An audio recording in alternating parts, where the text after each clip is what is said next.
হে আমিরুল মুমিনিন, এই ব্যক্তি আমাদের পিতাকে হত্যা করেছে। আমরা এর ন্যায় বিচার চাই। আমরা প্রাণের বদলে প্রাণ চাই। জনাব, অভিযোগ সত্য, তবে আমি খুন করার উদ্দেশ্যে তাকে মারিনি। আমার প্রিয় উটটি তাদের বাগানের পাতা খেয়ে ফেলায় বৃদ্ধ পাথর মেরে উটটিকে হত্যা করেন। আমি রাগে পাগল হয়ে যাই, তাই আমি পাথর ছুঁড়ে মারলে সেটি বৃদ্ধের মাথায় লাগে এবং তিনি মারা যান। আমি ইচ্ছা করে তাকে হত্যা করিনি জনাব। তুমি নিজের ইচ্ছায় হত্যা করো বা না করো, ইসলামের বিধান অনুযায়ী তোমাকে মৃত্যুদণ্ড গ্রহণ করতে হবে।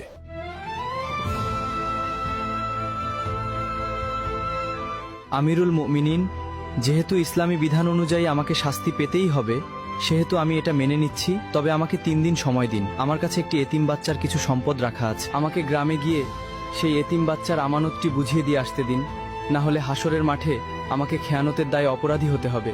দয়া করে আমার এই আর্জিটা রাখুন জনাব।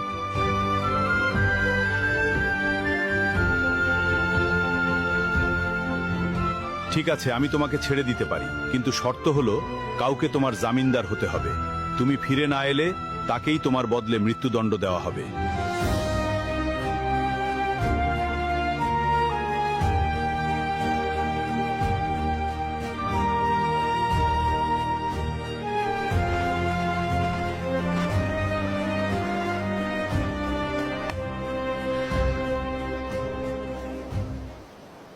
হে আমিরুল মুমিনিন, আমি ওর জামিনদার হব। ও যদি না আসে, আপনি আমাকেই শাস্তি দেবেন। ঠিক আছে, মঞ্জুর করা হলো।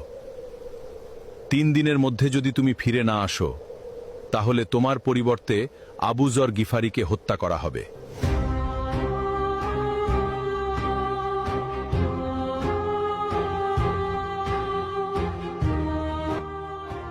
ভাবতেই অবাক লাগছে, সম্পূর্ণ অচেনা একজন মানুষের জন্য আবু যরনের মতো এমন মহান সাহাবী নিজের জীবন বিপদে ফেলে দিলেন।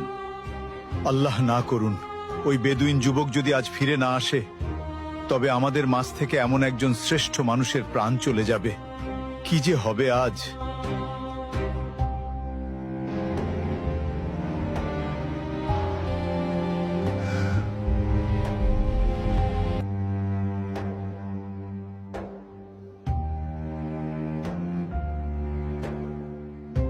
ওই লোকটা যেহেতু 3 দিনের মধ্যে আসতে পারেনি, সেহেতু আবু যর গিফারিকেই তার পরিবর্তে হত্যার আদেশ দেওয়া হলো।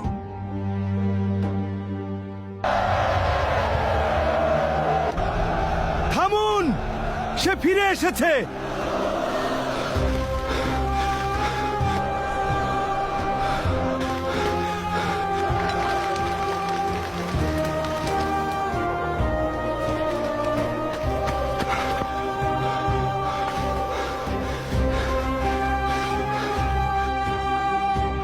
কি ব্যাপার, তোমার আসতে এত দেরি হলো কেন? আমিরুল মুমিনিন, মাফ করবেন। রাস্তায় যদি আমার ঘোড়া পায়ে ব্যথা না পেত, তবে যথাসময়ে আসতে পারতাম। বাড়িতে গিয়ে আমি একটুও দেরি করিনি। বাড়ি পৌঁছে গচ্ছিত আমানত ও ঋণ পরিশোধ করি। তারপর বাবা, মা এবং নববধূর কাছে সব খুলে বলে চিরবিদায় নিয়ে মৃত্যুর প্রস্তুতি নিয়ে মদিনার উদ্দেশ্যে রওনা দেই। এখন আমার জামিনদার ভাইকে ছেড়ে দিন আর আমাকে মৃত্যুদণ্ড দিয়ে পবিত্র করুন, কেননা কেয়ামতের দিন আমি খুনি হিসেবে আল্লাহর সামনে দাঁড়াতে চাই না। তুমি তো পালিয়ে গিয়ে নিজের প্রাণ বাঁচাতে পারতে। মৃত্যু নিশ্চিত জেনেও কেন ফিরে এলে? আমি ফিরে এসেছি কেউ যাতে বলতে না পারে এক মুসলমানের বিপদে আরেক মুসলমান সাহায্য করতে এগিয়ে এসে নিজেই বিপদে পড়ে গেছিল। আর আপনি কেন এই অপরিচিত লোকের জন্য নিজের জীবন বাজি রাখলেন? আমিরুল মুমিনিন, কেউ যেন বলতে না পারে এক মুসলমান বিপদে পড়েছিল, অথচ কেউ তাকে সাহায্য করতে এগিয়ে আসেনি।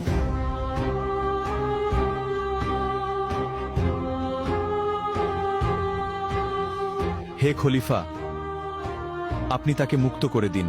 আমরা তার উপর করা অভিযোগ তুলে নিলাম। কেন? তোমরা তো বিচার চেয়েছিলে। কেউ যেন বলতে না পারে এক মুসলমান অনাকাঙ্ক্ষিত ভুল করে নিজেই স্বীকার করে ক্ষমা চাওয়ার পরেও অন্য মুসলমান তাকে ক্ষমা করেনি। আজ তোমরা প্রমাণ করলে এই উম্মাহার বুক থেকে ওয়াদা পালন একে অপরের প্রতি বিশ্বাস এবং ক্ষমার গুণ হারিয়ে যায়নি। জেনে রাখো, যেখানে বিশ্বাস এবং ক্ষমা থাকে সেখানে আল্লাহর রহমত সবচেয়ে বেশি বর্ষিত হয়।